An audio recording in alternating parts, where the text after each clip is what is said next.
In today's episode, I'm going to show you how to make a no-knead, bubbly and chewy focaccia bread made with a sourdough starter. In fact, it is so easy to make that I highly recommend it to everyone who's new to baking with sourdough. All you need is an active sourdough starter. If you don't have one, I'm gonna link it up here, and a lot of patience because it will take a few hours for the dough to be ready to be baked. Kia ora and welcome to Swedish Cooking. My name is Anke and it is so lovely to see you. If you enjoy this video, don't forget to hit the like button and subscribe to my cooking channel. But now, without further ado, let's get baking.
We put the lid on and let it rest for half an hour.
Here it is, our final product. You can see how soft and beautiful inside it is, with a lovely crust outside.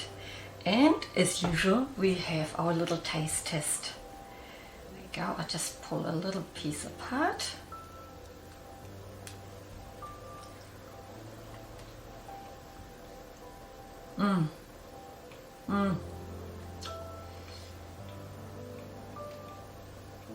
It is so nice.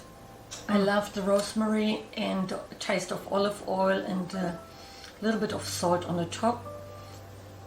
It's really beautiful. If you enjoyed this video, don't forget to share it with your friends and family. And if you would like to check out more recipes made with a sourdough starter, here's the link to my playlist. I hope to see you there. Until then, sweetest cooking, everyone.